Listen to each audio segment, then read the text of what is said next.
Hello বন্ধুরা, good evening. আজ যে গল্পটি আপনাদের বলে শোনাবো সেটি একটি মায়ের ভালোবাসায় এবং তার স্ত্রীর জীবন মরণ চেষ্টার পর ফিরে এসেছিল তার স্বামী এক ভয়াবহ মর্মান্তিক মৃত্যুর পথ থেকে। 2 দিন আগে আমি পরিবারের এক কাজে আমাদের অজয়পুর গ্রামে গিয়েছিলাম। ওখানে গিয়ে আমাদের ভূতের চ্যানেলটি 2-4টে বন্ধুকে সাবস্ক্রাইব করার জন্য বলতেই শুভ নামের এক বন্ধু প্রায় জোর করেই আমাকে তার মাসির বাড়ি নিয়ে গেল। ওখানে ওনার মাসি আমাকে যে ঘটনাটি শোনালো সেটি তাদেরই ফ্যামিলিতে প্রায় 1 মাস আগে ঘটে যাওয়া একটি মর্মান্তিক ঘটনা, যেটি যদি আমি এই রাত 12টার পর চ্যানেলে না শোনাই তাহলে বলতে পারেন রীতিমতো অন্যায়ই করা হবে তাদের প্রতি। তাহলে চলুন দেরি না করে এইবার শুভর মাসির ভাষাতেই গল্পটি শুরু করা যাক। প্রায় আজ থেকে 3 বছর আগে ঘটে যাওয়া একটি ঘটনা। অজয়পুর কলেজে সেকেন্ড ইয়ারের প্রথম দিন। সেদিন সকালবেলা ঘুম থেকে উঠে স্নান সেরে নাস্তা করে বাড়ি থেকে বেরিয়ে কলেজের গেটের সামনে এসে যখন যে মেয়েটি দাঁড়ালো তার নাম সুদীপা। সুদীপা একটি আধুনিক ও স্টাইলিস্ট মেয়ে, যার সৌন্দর্য সবাইকে মুগ্ধ করে। তার গভীর নীল চোখ এবং মসৃণ ত্বক যেন প্রকৃতির অনবদ্য সৃষ্টি। লম্বা ঘন চুলগুলো বাতাসে যখন উড়ে যায় তখন মনে হয় যেন রাতের আকাশে তারা খসে পড়ছে। সুদীপার হাসি মিষ্টি এবং মুগ্ধকর, এতটাই যে কোনো মুহূর্তেই যে কেউর মন কেড়ে নেওয়ার ক্ষমতা রাখে। তার স্টাইলিশ পোশাক এবং আত্মবিশ্বাসী ব্যক্তিত্ব তাকে সকলের মাঝে আলাদা করে রাখে। কলেজের ভেতরে এসে দাঁড়াতেই চারপাশ থেকে কয়েকজন বন্ধু এসে সুদীপাকে ঘিরে ধরল। ওরা তার বেস্ট ফ্রেন্ড হয়। ওদেরই মাঝে 2টো ছেলে এমন ছিল যারা সুদীপার মনের খুবই কাছের বন্ধু ছিল, সায়ন কর্মকার এবং রিক টুডু। সুদীপার রূপের সৌন্দর্য এতটাই ছিল যে প্রায়ই কলেজের বেশিরভাগ ছেলে তার ওপর ক্রাশ খেয়ে থাকত। আর তার বেস্ট ফ্রেন্ড দুজনেরও সমান অবস্থা ছিল। সায়ন কর্মকার দেখতে যথেষ্ট রূপবান, সুন্দর, লম্বা, সুদল প্রকৃতির ছেলে। সুদীপা সায়নকে লাইক করত আর সায়নও সুদীপাকে লাইক করত যথেষ্ট। রিক হচ্ছে সাঁওতাল গোষ্ঠীর ফ্যামিলিতে জন্ম নেওয়া একটি ছেলে, তবে রিক সবার থেকে একটু আলাদা। তার মধ্যে একটু মেয়েলি মেয়েলি ভাবভঙ্গি আছে। সে কোমর দুলিয়ে হাঁটে, কথাবার্তাগুলোও তার মেয়ের মতো। ও প্রায়ই কলেজের ফাংশানে পরনে ঘাগরা চুন্নি পরে আর পায়ে ঘুমুর পরে ড্যান্স করে।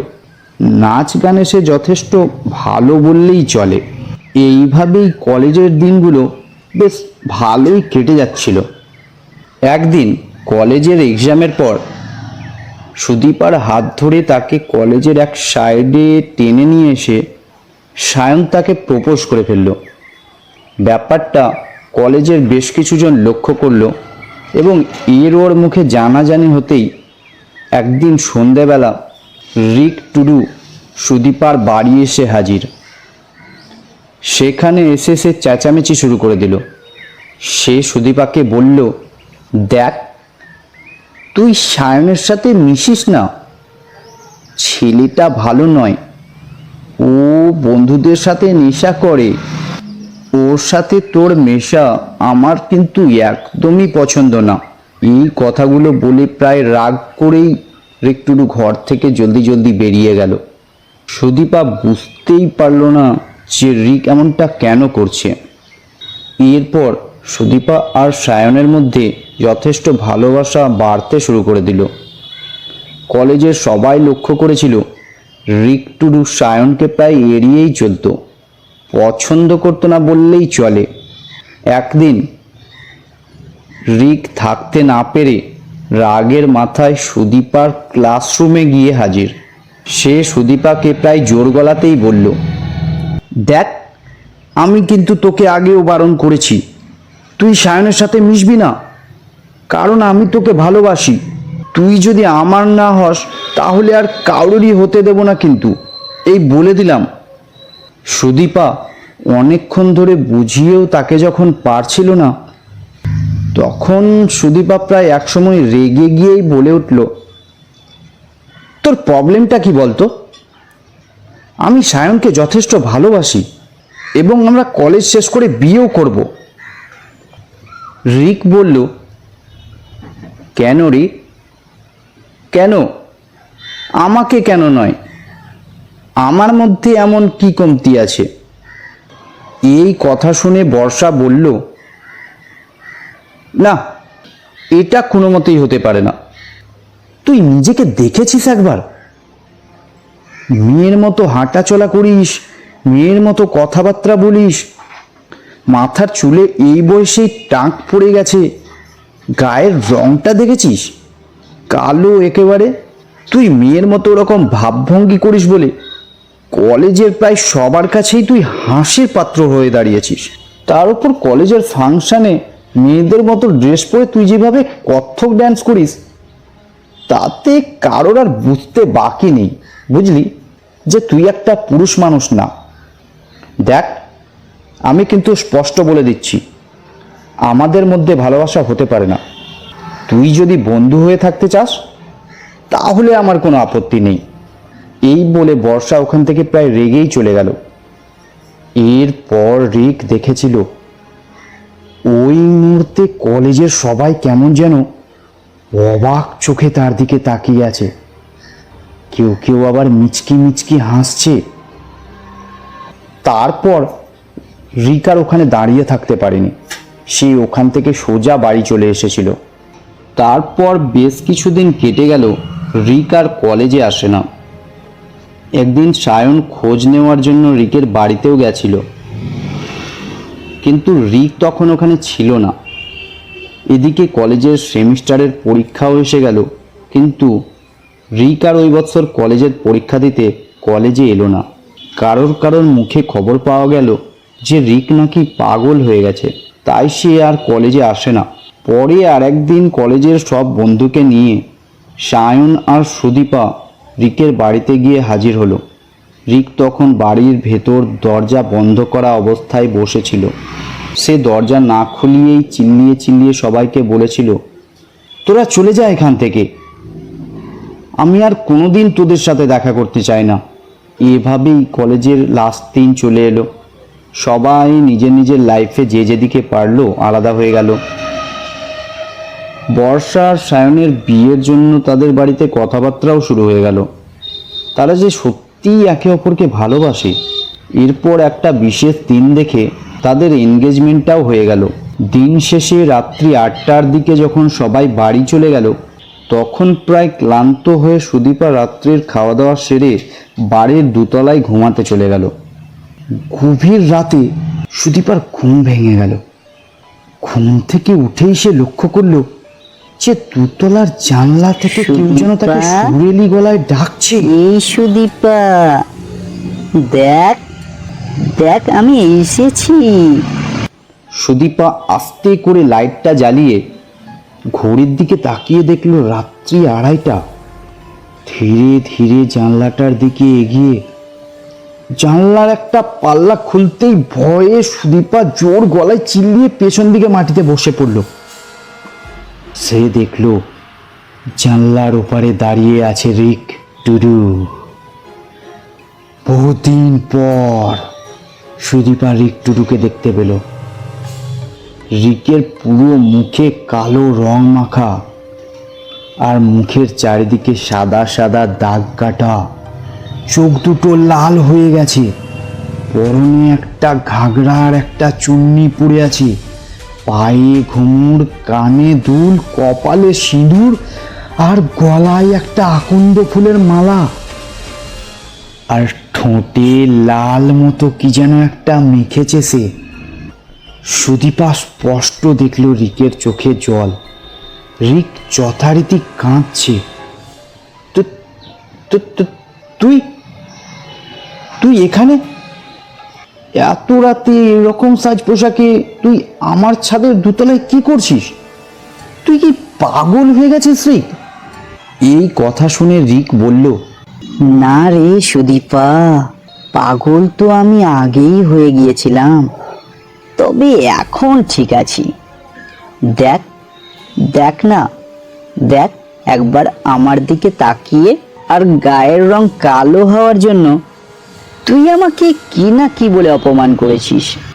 মেয়ের মতো কোমর দুলিয়ে হাঁটতাম বলে বন্ধুদের সাথে আমাকে নিয়ে সবসময় ঠাট্টা করেছিস, তাই না রে? এমনকি আমার পুরুষত্ব নিয়েও প্রশ্ন তুলেছিস। তাই তো দেখ না, আজকে আমি আমার পুরুষত্বটাও শেষ করে ফেলেছি। পুরোপুরি মেয়েলি জীবনটা বেছে নিয়েছি। তার এই কথা শুনে সুদীপা বলল, রিক দেখ, এরমটা করিস না, ফিরে আয় নিজের সমাজে। তোর ওই নাচের মঞ্চ, স্কুল, কলেজ, আমরা বন্ধুরা সবাই তোর জন্য অপেক্ষা করছি। আমি আমি কথা দিচ্ছি, আমি আর সায়ন তোকে হেল্প করব, তুই ফিরে আয়। না না, চাই না, চাই না, না থাক, আমার আর তোদের দয়া লাগবে না। তোদের ভালোবাসা না পেয়ে অনেক ভাবনা চিন্তা করেই আমি এই জীবনটা বেছে নিয়েছি রে। এই জীবনে আমি আর ফিরে যাচ্ছি না। এই কথা বলে রিক কান্না কান্না গলায় বলে উঠল, তোকে শেষবারের মতো দেখতে এসেছিলাম রে সুদীপা।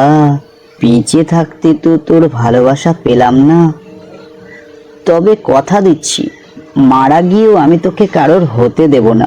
এই কথাটি বলে রিক একটি বিশাল অট্টহাসি হেসে মুখ দিয়ে কুলকুলির আওয়াজ দিতে লেগে গেল। সুদীপা কিছু একটা বলতে যাবে, ঠিক তখনই দোতলার পাইপ দিয়ে নিচে নেমে নিমেষের মধ্যে উধাও হয়ে গেল সে। পরের দিন সকালে সুদীপা বাড়ির সবাইকে ব্যাপারটি জানাতেই সুদীপার মা বলল, কম বয়সে রিকের মাথাটা গেছে। তারপর কেউ আর রিকের দেখা পায়নি। প্রায় 2 মাস কেটে গেছে। অবশেষে একটা ভালো দিন দেখে সুদীপার সাথে সায়নের বিয়েও হয়ে গেল।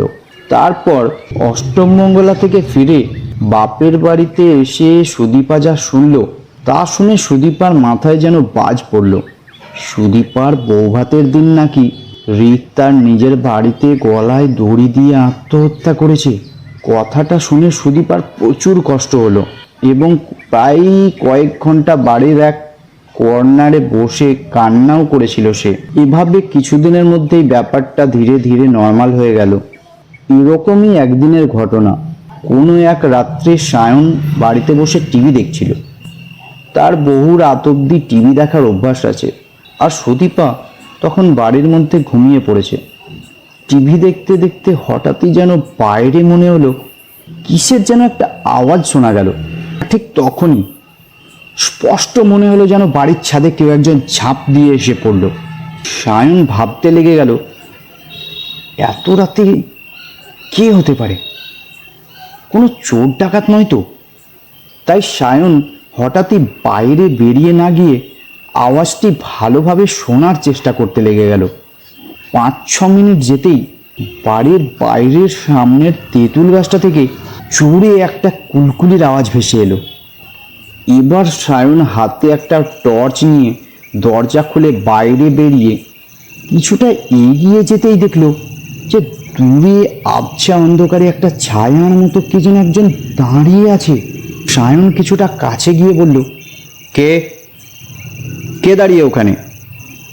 তারপরই যেটা শোনা গেল, আয় সায়ন আয়, কাছে আয়, দেখ দেখ আমি এসেছি তোর সাথে দেখা করতে, আমি তোর বন্ধু রে।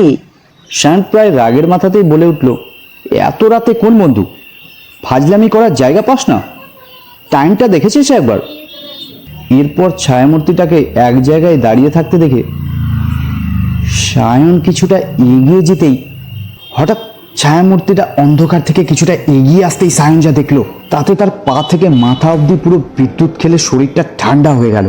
সায়ন দেখলো রাতের অন্ধকারে পরনে ঘাগরা চুন্নি পরে, পুরো মুখে কালো রং মেখে, মুখের চারিদিকে সাদা সাদা দাগ, মাথায় সিঁদুর, কানে বালা, পায়ে ঘুঙুর, গলায় আকন্দ ফুলের মালা, ঠোঁট দুটো যেন অসম্ভব লাল, আর চোখ দুটো সাদা অবস্থায় যেন চোখের মনি নেই। সামনে যে দাঁড়িয়ে আছে সে স্বয়ং রিক। হঠাৎই ভয়ে পড়িমড়ি করে দুপা পিছাতে গিয়ে মাটিতে পড়ে গেল সায়ন। এরপর রিক খুব জোরে একটা অট্টহাসি হেসে মুখ দিয়ে জোরে কুলকুলির আওয়াজ বের করতে লেগে গেল। তারপর বলল, কিরে সায়ন, বিয়ে তো করে ফেললি, তাও তাকে যাকে আমি ভালোবাসতাম। দেখ বন্ধু দেখ, তোর সুদীপাকে বিয়ে করার জন্য আমি পৃথিবী থেকে চলেই গেলাম। দেখ, তুই দেখবি আমি কিভাবে মারা গেছিলাম। দেখ, এই দেখ। এই বলে ওড়নাটা গাছে টাঙিয়ে হঠাৎই গলাটা ওড়নার মধ্যে ঢুকিয়ে দিয়ে গাছের মধ্যে ঝুলে পড়ল রিক। তারপর সেই যা দৃশ্য সায়ন দেখল, রিকের পা দুটো দুলতে দুলতে হঠাৎই পাঁঠার মতো ছটফট করতে লেগে গেল। চোখ দুটো যেন ঠিকরে বেরিয়ে আসতে লেগে গেল। ঠোঁটের পাশ থেকে রক্ত গড়িয়ে পড়তে লাগলো। রিকের ছটপটানি দেখে সায়ন আর থাকতে না পেরে দৌড়ে গিয়ে রিকের পা দুটো ধরে তাকে বাঁচাতে যাওয়ার চেষ্টা করতেই মনে পড়ল, আরে এ আমি কাকে বাঁচাচ্ছি? রিক টুডু তো কিছুদিন আগেই মারা গেছে। কথাটি ভেবে সায়ন গাছের দিকে তাকিয়ে দেখে কেউ নেই। তখন সায়নের পুরো শরীর ঠান্ডায় বরফের মতো কাঁপতে শুরু করে দিল। সায়ন ভয়ে বাড়ির দিকে পালিয়ে আসতে যাবে, এমন সময় পেছন থেকে সায়নের পা ধরে কেউ যেন দমকা একটা টান দিয়ে সায়নকে মাটিতে ফেলে দিল। মাটিতে পড়তেই সায়নের মাথাতে প্রচণ্ড ব্যথা হলো। তারপর সায়ন অজ্ঞানের মতো হতেই কেউ যেন সায়নকে টেনে ঝোপের মধ্যে ঢুকিয়ে নিয়ে চলে গেল। পরের দিন সকালবেলা সুদীপা ঘুম থেকে উঠেই স্বামীকে নিজের বিছানায় দেখতে না পেয়ে ভাবলো বাইরে মাঠে জগিং টগিং করতে গেছে হয়তো। কিন্তু 2-3 ঘন্টা পর অপেক্ষা করার পরেও যখন সায়ন ফিরল না, তখন সে তার শ্বশুর শাশুড়িকে গিয়ে কথাটি বলল। তারপরেই শুরু হয়ে গেল সায়নের খোঁজ। গ্রামের কয়েকজন লোক নিয়ে তার শ্বশুরমশাই চারিদিকে সায়নের খোঁজ করতে শুরু করে দিল। সব জায়গা খুঁজেও যখন দুপুর নাগাদ সায়নকে খুঁজে পাওয়া গেল না, তখন তারা রিকদের পাশের গ্রামে গিয়ে খোঁজাখুঁজি শুরু করে দিল। শেষ অবধি রিকের বাড়িও গেছিল তারা, কিন্তু রিকের বাড়িতে রিকের আত্মহত্যার জন্য এমনিতেই তাদের মনের অবস্থাটা যথেষ্ট খারাপ ছিল, তাই তারা মাথা গলালো না। রিকের গ্রামেও যখন সায়নকে খুঁজে পাওয়া গেল না, তখন তারা ফিরে আসতে আসতে খবর পেল যে পাশের গ্রামের টিলার দিকে একটি লোককে নাকি অজ্ঞান অবস্থায় পাওয়া গেছে। ওখানে পৌঁছতেই তাদের মধ্যে একজন বলে উঠল, আরে সায়ন বাবু এখানে কি করে এলো বটে? এই জায়গাটাকে তো অদৃশ্য প্রেতপুরী বলা হয় বটে। বেশিরভাগ সাঁওতাল সমাজের লোকই এই জায়গাটাকে প্রায় এড়িয়েই চলতো। তাদের মতে এখানে নাকি সাঁওতালদের উপদেবীর পূজা করা হয়। ওখানে গিয়ে তারা দেখল প্রায় অর্ধনগ্ন অবস্থায় সায়ন পড়ে আছে, তার পুরো শরীরে ক্ষতবিক্ষত অবস্থায় রক্ত লেগে আছে। সেই রাতে সায়ন এত দূরে এখানে কিভাবে এলো সেটা ওই মুহূর্তে কারোরই মাথায় আসছিল না। যাই হোক, তারা সায়নকে শেষে বাড়িতে নিয়ে এলো। ডাক্তারবাবুকেও ডাকা হলো চিকিৎসা করার জন্য। ডাক্তারবাবুও চিকিৎসা করে চলে গেলেন। সেদিন সায়ন পুরো দিনটাই ঘুমিয়েছিল। ঘুম যখন ভাঙল, তখন সায়ন তেমন কিছু বলার অবস্থায় ছিল না। দীপা তাকে ওই অবস্থাতেই খাবার খাইয়ে দেয় এবং সারাদিনই সায়নের সেবা শুশ্রূষা করতে থাকে। তখন অনেক রাত হয়ে গেছে। হঠাৎ কিসের একটা শব্দে সুদীপার ঘুম ভেঙে যায়। সুদীপা স্পষ্ট বুঝতে পারে যে তারা যে চৌকিতে শুয়ে আছে সেই চৌকির চারিদিকে পায়ে ঘুমুর পরে কে যেন হেঁটে বেড়াচ্ছে। প্রথমে সুদীপা অন্ধকারের মধ্যে চুপচাপ শুয়ে আওয়াজটা অনুভব করতে থাকে। স্পষ্ট শুনতে পায় কেউ যেন তাদের খাটের চারপাশে হেঁটে চলেছে অনবরত।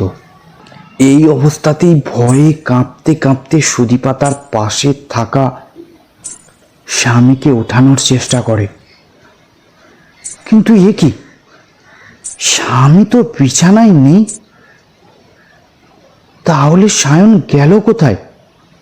হঠাৎই সুদীপা অনুভব করে তখন খাটের চারিদিকে যেই অবয়বটি ঘুরে বেড়াচ্ছিল সে হঠাৎই সুদীপার সামনে এসে থমকে দাঁড়ালো।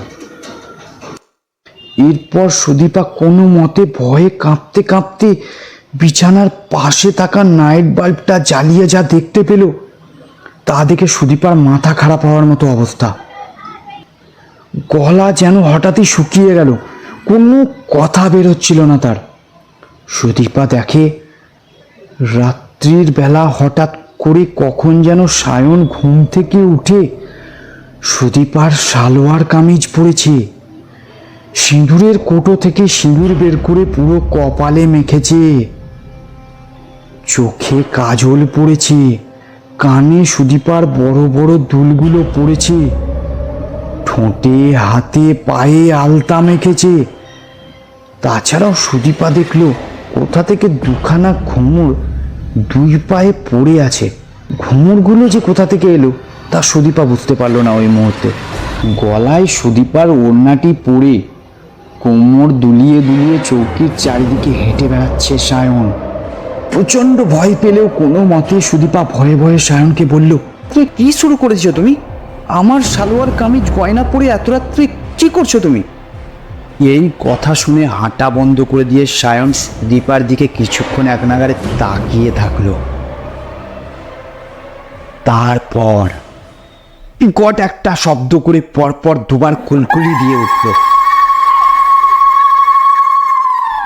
তারপর কোমর দুলিয়ে মেয়েলি ভঙ্গিতে সুদীপার সামনে এসে বলল, কেন রে সুদীপা, আমাকে কি দেখতে ভালো লাগছে না তোর? দেখ না, দেখ একবার তাকা আমার দিকে, দেখ আমি পুরো মেয়ের মতো হয়ে গেছি রে। তুই তো আমাকে ভালোবাসলি না, আর পুরুষ বলে মানলিও না। সারাটা জীবন আমাকে মেয়ে মানুষ মনে করেই আড়ালে হাসাহাসি করতিস, তাই না রে সুদীপা বল? তাই তো আমি এই দুনিয়া ছেড়ে নিজেকে পুরোপুরি বদলে ফেলেছি, তারপরেও আমাকে কেন তুই মানতে পারছিস না রে? তারপর সুদীপা বলে, আরে সায়ন, এসব কি বলছো? তুমি এরকম কেন করছো? কিছুদিন আগে আমাদের বিয়ে হয়েছে, তাহলে এসব উল্টোপাল্টা কেন বলছো তুমি? এরপর এক বিশাল কুলকুলি দিয়ে সায়ন বলে ওঠে, কে সায়ন? আমি রিক টুডু আছি রে। বলেছিলাম না আমি মরে গিয়েও তোকে ছাড়বো না, তাই তো কাল রাতে তোর স্বামীকে নিজের সাথে নিয়ে গিয়ে ভর করেছি তোর স্বামীর ওপরে। তারপর কিছুটা এগিয়ে সুদীপার মুখের সামনে গিয়ে সায়ন বলল, জানিস, যখন তড়িটা গলায় দিলাম না রে, তখন খুব কষ্ট হয়েছিল জানিস রে। দেখবি, দেখবি তুই, দেখ। এই বলে গলা থেকে ওড়নাটা সরাতেই সুদীপা দেখল গলায় সত্যি একটা গাঢ় দড়ির স্পষ্ট দাগ বোঝা যাচ্ছে। ধীরে ধীরে সায়নের গলাটি হঠাৎ প্যাঁকা হতে লেগে গেল। সায়নের জিভটা মুখ থেকে বেরিয়ে আসতে লাগলো, আর সায়নের মুখ থেকে ফোঁটা ফোঁটা রক্ত পড়তে লেগে গেল। চোখ দুটো যেন ঠিকরে বেরিয়ে আসতে লেগে গেল। এই দেখে সুদীপা এক মুহূর্ত আর ওখানে দাঁড়িয়ে থাকতে পারল না। ভয়ে কোনো মতে পাগলের মতো দৌড়তে দৌড়তে নিচের তলায় শ্বশুর শাশুড়ি মায়ের রুমের দরজার সামনে এসে ঠকঠক করে অজ্ঞান হয়ে পড়ল। তারপর তার শ্বশুর শাশুড়ি দরজা খুলে সায়নের রুমে এসে দেখল পুরো ঘর আলতায় পায়ের ছাপে ভর্তি, আর সালোয়ার কামিজ পরে সায়ন মাটিতে লুটিয়ে পড়ে আছে অজ্ঞান অবস্থায়। পরদিন সকালে সুদীপার মুখ থেকে সবকিছু শুনে বাড়ির সবাই অবাক হয়ে গেল। তারপর ওঝাকে ডেকে আনা হলো, ঝাড়ফুঁক করা হলো। ঠিক দুপুরের দিকে সায়নের ঘুম ভাঙল। তারপর পুরো রাত অবধি সে চুপচাপ বসে থাকলো, কারোর সাথে কোনো কথা না বলে। রাত্রি হলেই সায়ন তার বউয়ের সালোয়ার কামিজ পরে সারা রাত হাঁটা চলা শুরু করে দিল।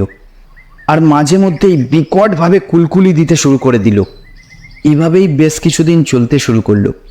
একদিন সায়নের মা ভাত নিয়ে ঘরে ঢুকে সায়নকে বলল, এরকম করিস না বাবা, ঘরে তোর নতুন বউ, পাড়ার 10টা লোক শুনলে কি বলবে? এই কথা শুনে সায়ন বলল, ছেলের জন্য যদি এতই চিন্তা, তাহলে অন্য মেয়েকে বউ করে নিয়ে এলি না কেন? আমি ওকে ছেড়ে যাবই না। যদি বলিস তাহলে তোর ছেলেকেই নিয়ে চলে যাই। এই কথা শুনে সায়নের মা ঘরের বাইরে বেরিয়ে এসে ডুকরে কেঁদে ওঠে। এভাবেই বেশ কিছুদিন চলে যায়। ওজার ঝাড়ফুঁকে সেরকম কোনো কাজই হয়নি। সকাল দিকটা সায়ন নিস্তেজ হয়ে পড়ে থাকতো, তখন তার মা আর বউ ঘরে ঢুকে ঘরটা মুছে দিত, তাকে খাইয়ে দেওয়ার চেষ্টা করত। আর যখনই তার সালভার কামিজটা খুলে ছেলেদের পোশাক পরাতো, ঠিক তখনই সায়ন চেঁচামেচি শুরু করে দিত, আর ঘরের সমস্ত জিনিসপত্রগুলো উল্টো পাল্টা করে আবার মেয়েলি পোশাক পরে নিত। আর সারা দিন সাঁওতালি ভাষায় কিসব মন্ত্র পড়তে পড়তে কুলকুলি দিয়ে উঠত, আর পুরো রাত নেচে বেড়াতো ঘুমুর পড়ে। এইভাবে প্রায় 10-12 দিন কেটে গেল। ক্রমে সায়ন প্রচুর দুর্বল হয়ে পড়ল শারীরিকভাবে। সে সারাদিন খেত না, ঘুমোতো না, সারা দিন পাগলের মতো বাড়িতে নেচে বেড়াতো আর মন্ত্র পড়ে বেড়াতো সাঁওতালি ভাষায়, আর মাঝে মধ্যে কুলকুলি দিয়ে উঠত। একদিন সকালবেলা সুদীপা ও তার মা ঘুম থেকে উঠে সায়নের রুমে ঢুকে দেখে পুরো বাড়িতে সায়নের মাথার চুল পড়ে আছে। কি হয়েছে দেখার জন্য সুদীপা যখন সায়নের মাথায় হাত দেয়, তখন দেখল যে গোছা গোছা চুল সায়নের মাথা থেকে খসে বেরিয়ে চলে আসছে। সায়নের এই অবস্থা দেখে সুদীপার বুকটা তখন ওই মুহূর্তে ফেটে যাচ্ছিল। সুদীপা প্রায় কাঁদতে কাঁদতে সায়নের পায়ে লুটিয়ে পড়ে বলতে শুরু করে দিল, রিক, রিক, আমার স্বামীকে ছেড়ে দে। তোর যা ক্ষতি করার আমার সাথে কর। তুই চাইলে আমার প্রাণটাও নিয়ে নে, কিন্তু আমার স্বামীকে ছেড়ে দে। ওর কোনো দোষ নেই রে। তোকে যা কিছু বলার আমি বলেছিলাম, দয়া করে আমার স্বামীকে ছেড়ে দে। এই কথা শুনে সায়ন সুদীপার মুখের কাছে মুখটা নিয়ে এসে একটা অবাস্তব ভয়ঙ্কর হাসি হেসে কুলকুলি দিয়ে ওঠে, আর তারপরই বাড়ির দেওয়ালে মাথাটা ঠুকতে শুরু করে দেয়। এইসব দেখে শুনে সুদীপা কাঁদতে কাঁদতে তার শাশুড়ির কাছে গিয়ে বলে, মা, আমার জন্যই আপনার ছেলের আজ এই অবস্থা। আমি বেঁচে থাকতে সায়নের এরকম অবস্থা আমি কোনো দিন হতে দেব না। যেভাবেই হোক আমাকে এই সমস্যার সমাধান বের করতেই হবে। আমি এই ঘর ছেড়ে চলে যাচ্ছি মা। আমি এই বাড়িতে দ্বিতীয়বার তখনই ফিরব যখন আমি সায়নকে ফিরিয়ে আনতে পারবো, আর যদি না আনতে পারি তাহলে আমি নিজের জীবনটা শেষ করে ফেলব। এই বলে সুদীপা কাঁদতে কাঁদতে ঘর ছেড়ে এক সারিতে বেরিয়ে পড়ল। বাড়ি থেকে বেরিয়ে সুদীপা সোজা পাশের গ্রামের রিকদের বাড়ি গিয়ে রিকের মায়ের পায়ে গিয়ে কাঁদতে কাঁদতে লুটিয়ে পড়ল। কাঁদতে কাঁদতে সুদীপা বলে, এই বিপদ থেকে বাঁচার যদি কোনো উপায় থাকে তাহলে সেটুকুও যেন তারা তার ফ্যামিলিকে আজকে বলে। সুদীপার চোখের জলে রিকের মায়ের মন কেঁদে ওঠে। তিনি বলেন, বেঁচে থাকতে তোকে না পেয়ে আমার সরল বোকা ছেলেটা প্রাণটা দিয়ে ফেলল রে। মৃত্যুকালে ছেলেটা লেখাপড়া, সমাজ এবং শেষে ইহজগৎটাও ছাড়ল। দেখ, ছেলেটা মরে গিয়েও তোকে ছাড়তে পারল না। ছেলেটার মৃত্যুকালে আমি সেরকম কিছু জানতাম না রে মা, কারণ সে শেষের দিকে সব কিছু ছেড়ে দিয়ে সারাদিন ওই হানাপুরে হানে পড়ে থাকতো। না হলে আমি তোকে বলতাম, ভালোবাসতে না পারিস, কম করে আমার ছেলেটাকে একটু ভালোভাবে বললেই হতো। তোকে আমি সেখানে নিয়ে গিয়ে একবার শেষ চেষ্টা কিছু একটা করে দেখতে পারি, তাতে আমার ছেলের আত্মাটা যদি এবার শান্তি পায় একটুখানি। এরপর তারা জাহের মাঞ্জি থানে যায়। ওখানে সাঁওতাল দেবতা বঙ্গার উপাসনা করা হয়। সেখানকার পুরোহিত জানায়, এখানকার বঙ্গা নোয়াপুরী অর্থাৎ দৃশ্যমান জগৎ এবং হানাপুরী অর্থাৎ অদৃশ্য জগতের সৃষ্টিকর্তা। রিক শেষ জীবনে প্রেমে সফল না হয়ে এখানে এসে দিনের পর দিন মনের দুঃখে তার পুরুষত্ব ত্যাগ করে এরকম ঘৃণ্য মহিলা রূপে সে যে দিনের পর দিন গঙ্গার উপাসনা করেছিল, তারপর সেই জাগ্রত টিলা মারানগুরুতে সেই পুরোহিত সুদীপাও তার মাকে নিয়ে আসে। এরপর পুরোহিত মশাই তাদেরকে বলেন, সাঁওতালরা নানান উপাসনার মাধ্যমে নিজেদের অলৌকিকত্ব খুঁজে পায়। তারা একধর্মী এবং বহুধর্মী অলৌকিকতায় বিশ্বাসী। তাদের এই মারানগুরু আবার যখন মালানবুদিকে পৃথিবীর মানুষ তৈরি করার নির্দেশ দেন, তখন তাদের নিজস্বতা সময়ে সময়ে পরিবর্তন করারও অনুমতি দেন। আর এই মালানবুদির উপাসক ছিল রিক টুডু। সে স্বেচ্ছায় নিজের পুরুষত্ব অর্পণ করেছিল দেবতা মালানবুদির বঙ্গার কাছে। নানান পুরনো সাঁওতালি মন্ত্র, কুলকুলি ও নানান উপাচারের মাধ্যমে সাঁওতালি ভাষায় রিক টুডু কঠোর সাধনার দ্বারা বঙ্গার কাছে ভিক্ষা চেয়েছিল। সে যেন পিলচুয়ারাম বা ছেলে থেকে পিলচু বুদ্ধি বা মেয়েতে রূপান্তরিত করা হয়। তাকে যেন পিলচুহারাম বা ছেলে থেকে পিলচু বুদ্ধি বা মেয়েতে রূপান্তরিত করা হয়। এটা বঙ্গার এক ধরনের অভিশাপ ছিল, কারণ রিক টুডু বঙ্গার কাছে কোনো আশীর্বাদ চায়নি। যে পুরুষ জীবন থাকাকালীন প্রায় প্রত্যেকেই তাকে মেয়েলি বলে অপমান করত, সেই জীবন সে আর কোনোভাবেই চায়নি। পুরোহিতের মুখে সব শুনে বাসুদেবের মা বলে উঠলেন, তখন তো আমরা এসব কিছুই জানতাম না গো। ছেলেটা আমার মরার আগে এতটাই কষ্ট পেয়েছিল। এই বলে তিনি ওই থানে মাথা ঠুকে ঠুকে কাঁদতে লাগলেন। করবীও এই মুহূর্তে ক্ষমা চাইলেন সেই স্থানের সাঁওতাল দেবতার কাছে মাথা ঠুকে। এরপর ঠাকুরমশাই একটা দীর্ঘশ্বাস ফেলে বললেন, বেশ, ঠিক আছে, যা হবার হয়েছে। এবার এর থেকে নিস্তার পেতে গেলে কিছু একটা করতে হবে। এর জন্য জাহেরের বঙ্গা এবং গোসাইয়ের বঙ্গার একসাথে উপাসনা করতে হবে। ইনারা খুশি হলেই হয়তো সায়নের শরীর থেকে রিকের আত্মা মুক্তি পাবে চিরতরে। এরপর সেই দিন সারা রাত জাহেরের বঙ্গার পুজো করে গোসাইয়ের বঙ্গার আশীর্বাদ চেয়ে সুদীপা, তার মা ও পুরোহিত মশাই এসে পৌঁছায় সায়নদের বাড়িতে। বাড়িতে এসে সায়নের পুরো শরীরে সাঁওতালি উপাচার দ্বারা অনেক রকম ক্রিয়া করা হয়। তার শরীর থেকে সালোয়ার কামিজ সারিয়ে, তার পুরো শরীর ভিজে গামছা দিয়ে মুছে, তার শরীরে ছেলেদের পোশাক পরিয়ে এবং সব শেষে তার পা থেকে ঘুঙুর দুটি খুলে সবাই মিলে জোড়হাত করে করুণাময় দৃষ্টিতে জাহের এবং গোসাইয়ের বঙ্গাকে রিকের আত্মার শান্তির জন্য প্রার্থনা করতে থাকে। সুদীপা মাটিতে মাথা ঠোকে নিজের দোষ স্বীকার করে। ক্ষমা চেয়ে সুদীপা কাঁদতে কাঁদতে বলে, নতুন জন্মে আবার তুই আমার বন্ধু হয়ে আসিস। কথা দিচ্ছি রিক, তোকে আর মেয়েলি পুরুষ বলে কোনো দিনও অপমান করব না। শেষবারের মতো ক্ষমা করে দে আমাকে। সায়নকে আমি ভালোবাসি। তুই দয়া করে ওর শরীর থেকে চলে যা। ওকে আমায় ফেরত দে। তারপর একসময় সায়নের দেহটা ভারমুক্ত হয়ে সায়নের মায়ের কোলে লুটিয়ে পড়ে। এরপর সব কিছু ঠিক হয়ে যায়। তারপর সুদীপার সেবা শুশ্রূষায় ও ভালোবাসায় সায়ন আবার ধীরে ধীরে ঠিক হয়ে যায়। এরপর সায়ন আর সুদীপা চন্দননগরের মোগরা গ্রামে গিয়ে থাকতে শুরু করে দেয় এবং ওখানেই তারা জীবনযাপন করতে থাকে। মাঝে মাঝেই সুদীপা আর সায়ন গ্রামের বাড়িতে ঘুরতে আসে এবং প্রত্যেক বছরই জাহেরের মানজি থানে গিয়ে রিকের আত্মার শান্তির জন্য প্রার্থনা করে।